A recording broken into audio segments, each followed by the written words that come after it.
فأنا ناصح لإخواني بالصدع بالحق تبيض وجوههم. السكوت في مسألة الحزبية يضرها، فاصدع بما تؤمر وأعرض عن المشركين. سلامي على دماج ورجالها والشيخ يحيى ودار العلم يا سلام. بسم الله الرحمن الرحيم. الحمد لله والصلاة والسلام على رسول الله wa ala alihi wa sahbihi man wala. Terakhir kita bahas tentang makna as-samad. Telah kita sebutkan ada 3 makna dan semuanya tidak saling bertentangan. Makna yang pertama bahwasanya as-samad adalah al-kamil fi jami'i sifatih, zat yang maha sempurna dalam semua sifatnya. Kemudian makna yang kedua, alladzi la jawfalah, zat yang tidak punya rongga, tidak punya perut, tidak punya usus, dan yang semisalnya tidak ada rongganya. Kemudian makna yang terakhir, makna isim maf'ul, maknanya masmud. Samad maknanya masmud, yaitu yang dituju oleh makhluk dengan segala hajat mereka. Dan ini tidak bertentangan dengan yang pertama, karena sempurnanya sifat Allah Subhanahu wa taala lah, makanya makhluk itu memberikan hajat mereka, mengantarkan, menaikkan hajat mereka semuanya kepada Allah Subhanahu wa taala. Ini kurang lebih makna as-samad. Kemudian ayat yang setelahnya, qala syarih rahimahullah, tsumma qala lam yalid wa lam yulad wa lam yakul lahu kufuwan ahad.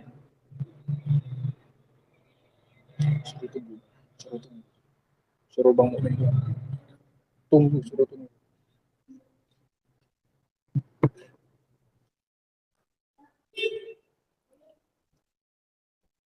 Tunggu bentar. Tunggu. Summa qala lam yalid wa lam yulad wa lam yakul lahu kufuwan ahad. Dia tidak melahirkan dan tidak pula dilahirkan dan tidak ada sesuatu pun yang sama dengannya. Qala syarih rahimahullah wa hadza ta'kidun lis-samadiyah wal wahdaniyah. Ini adalah penekanan untuk sifat samadiyah dan keesaan Allah Subhanahu wa taala. Wa qulna taukidun li'annana nafham hadza mimma sabaq. Kita katakan ini sekedar penguat dikarenakan maknanya sudah difahami dari yang telah lalu. Lam yalid wa lam yulad wa lam yakul lahu kufuwan ahad, ini sudah terbayangkan maknanya, sudah bisa difahami dari kul huwallahu ahad. Ya esa sendiri, tidak butuh kepada yang lain. Nah, dan juga makna somad. Dari kata somad juga sudah diketahui bahwasanya dia yang dibutuhkan oleh makhluk dan dia tidak butuh kepada makhluk, tidak ada yang setara dengannya karena sifat-sifatnya sempurna. Sehingga ini sebenarnya sudah difahami dari ayat-ayat yang di atasnya. Qul huwallahu ahad, Allahus samad. Sehingga ini hanya penguat saja sebagai penekanan. Fayakunu dzikruhu taukidan li makna ma sabaq. Sehingga penyebutannya sekarang di sini hanya sebagai penekanan untuk makna yang telah lalu. Wa taqriran lah, dan sebagai penegasan untuknya. Fahuwa li ahadiyatihi wa samadiyatihi lam yalid. Karena Allah Subhanahu wa taala ahad dan somad lah, maka dia tidak melahirkan, enggak butuh terhadap anak, sehingga dia tidak melahirkan.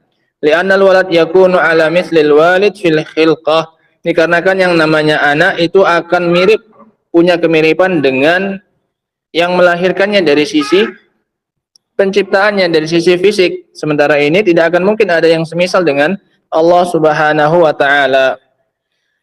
Fisifah, dan juga dalam sisi sifatnya juga akan mirip. Yang namanya anak tidak akan jauh sifatnya dari ayahnya. Wa hatta syabah, bahkan dari sisi kemiripan. Lama jaa Mujazziz al-Midliji ila Zaid bin Harithah wa ibnihi Usamah. Tatkala datang Mujazziz al-Midliji kepada Zaid bin Harithah dan anaknya Usamah, wa huma multahifani birida, dalam keadaan keduanya berselimutkan dengan selembar kain.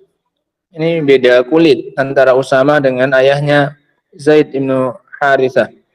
Sehingga ada sebagian orang yang meragukan nasab mereka berdua, bahwa yang satu anak yang satunya.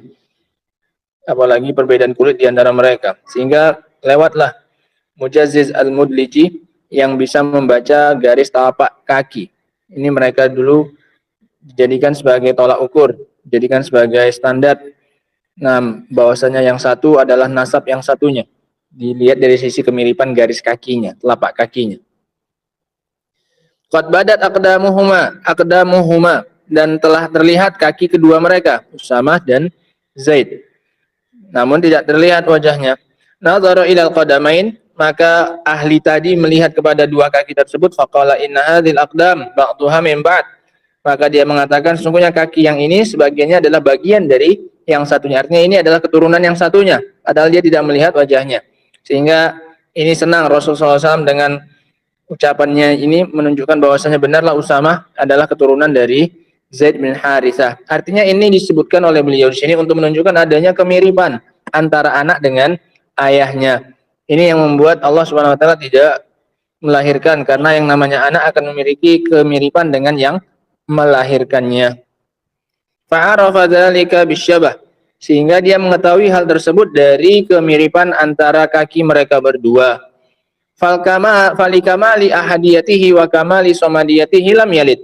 Maka Allah Subhanahu wa taala karena sempurnanya ahadiyah dan somadiyahnya Allah, maka Allah tidak melahirkan. Wal walid muhtajun ilal walad bil khidmati wan nafaqah, dan orang tua itu butuh kepada anaknya untuk dilayani dan untuk diberi nafkah nantinya.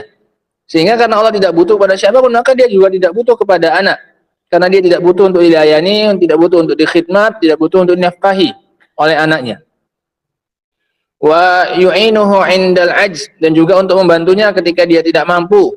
Wa yabqa nasluh, dan juga untuk agar tetap ada keturunannya, agar meneruskan garis keturunan dia, dan Allah tidak butuh itu semuanya. Walam yulad, dan juga tidak dia dilahirkan, li'annahu law wulida lakana masbuqan biwalid ma'annahu jalla wa ala huwal awwal alladzi laisa qablahu syai'.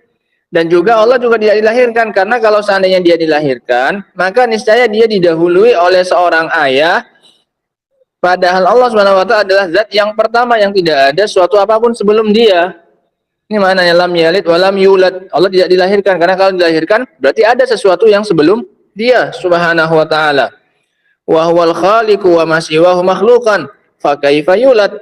Sementara dia adalah yang mencipta, yang lainnya itu yang diciptakan. Maka bagaimana mungkin dia dilahirkan? Sementara dia yang menciptakan semuanya.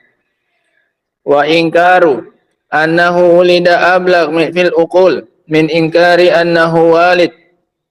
Dan pengingkaran bahwasanya Allah itu dilahirkan lebih kuat di dalam akal daripada pengingkaran bahwasanya dia adalah seorang ayah. Nah, pengingkaran bahwasanya dia itu dilahirkan, dia sebagai seorang anak, ini lebih kuat dari sisi makna daripada pengingkaran dia sebagai seorang apa ini? Ayah. Nah, karena jelas kalau dia dikatakan dilahirkan, maka nanti konsekuensinya dia didahului oleh sesuatu sebelumnya. Walihada lam yadda'i ahadun annallaha walidan wadda'a al-muftaruna anna lahu walada. Oleh karena itu tidak ada seorang pun yang mengaku bahwasanya Allah Subhanahu wa taala punya ayah. Tapi orang-orang yang mendusta masih menganggap bahwasanya Allah punya apa? Anak. Nah, nggak ada yang menganggap sesuatu jadi dianggap sebagai ayahnya siapa? Allah itu nggak ada. Tapi yang menganggap sesuatu sebagai anaknya Allah itu ada. Nah, waqad nafallahu hadza wa hadza wa bada'a bin nafil walad, dan Allah telah menafikan keduanya. Dalam ayat ini dua-duanya dinafikan. Allah tidak sebagai ayah, tidak pula sebagai seorang anak.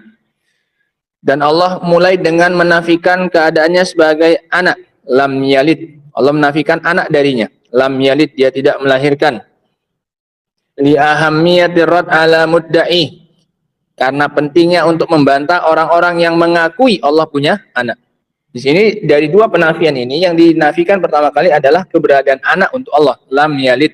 Karena di sini memang ada yang mengakuinya. Sehingga penting untuk dibantah terlebih dahulu. Lam yalid waruba walam yulad. Kan ini pun karena diakhirkan, karena nggak ada orang yang menganggap Allah itu dilahirkan. Tapi kalau menganggap sesuatu itu sebagai anak Allah, itu ada. Makanya didahulukan bantahannya. Karena pentingnya membantah mereka ini. Balqala, bahkan Allah mengatakan mattakhadallahu min walad. Allah bahkan tidak menjadikan seorang anak, hatta walau bitasammi, bahkan meskipun hanya sekedar penamaan. Di sini lahir, enggak melahirkan anak. Dalam ayat yang lain dalam surat Mukminun, mattakhadallahu min walad, Allah tidak menjadikan, tidak mengambil seorang anak.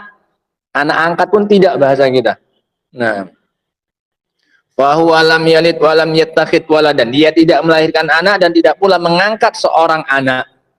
Banu Adam qad yattakhidul insan minhum walada. Adapun anak Adam terkadang mereka mengangkat orang lain sebagai anaknya. Wa huwa lam yalidhu bitabanni. Padahal dia tidak melahirkannya, tapi secara tabanni, mengangkat anak. Au bil walayah, atau secara wala, au bi ghairi dzalik, atau yang selain itu.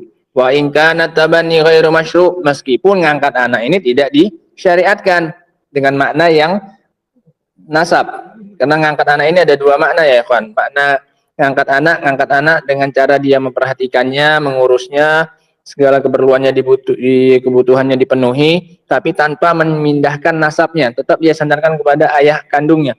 Maka ini tidak mengapa. Adapun yang diharamkan adalah mengangkat anak sampai memindahkan nasabnya kepada dirinya dan menghilangkan nasab aslinya. Ini yang haram. Wa in kana tabani ghairu masyru', meskipun tabani itu tidaklah disyariatkan, ngangkat anak yang model kedua. Ammallahu azza wajal falam yalid walam yulad, adapun Allah maka tidak melahirkan dan tidak pula dilahirkan. Walamma kana yaridu 'ala dzihni fardun an yakuna syai' la walida wala mauluda lakinnahu mutawalladun nafa hadzal waham alladzi qad yarid faqala wa lam yakun lahu kufuwan ahad. Dan tatkala mungkin terbenak di dalam benak seseorang bahwasanya mungkin saja seseorang itu tidak menjadi seorang anak, tidak pula menjadi seorang ayah, tapi dia mutawallid, keturunan keluar dari sesuatu. Maka Allah juga menghilangkan bayangan ini dengan mengatakan lam walam yakun lahu kufuwan ahad. Wa idzan tafa an yakuna lahu kufuwan ahad lazima an la yakuna mutawallida. Kalau tidak ada yang serupa dengannya, maka berarti Allah juga tidak lahir dari suatu apapun. Walam yakun lahu kufuwan ahad la yukafi'uhu ahadun fi jami'i sifatihi, yaitu tidak ada yang menandinginya dalam semua sifat-sifatnya. Nah, ini makna lam yalid wa lam yulad wa lam yakun lahu kufuwan ahad. Dinafikan dari Allah anak, karena ini didulukan karena ada yang menganggap sesuatu itu sebagai anaknya Allah. Kemudian yang kedua, Allah juga tidak merupakan seorang anak dari sesuatu yang sebelumnya, karena yang namanya anak pasti didahului oleh yang melahirkannya, dan ini mustahil pada haknya Allah subhanahu wa ta'ala. Dengan ini selesai dari penafsiran secara ringkas dari surat Al-Ikhlas. Adapun lanjutannya insyaallah taala akan kita baca pada pertemuan berikutnya insyaallah. Subhanakallahumma bihamdika asyhadu an la ilaha illa anta astaghfiruka wa atubu ilaik. Walhamdulillahirabbil alamin.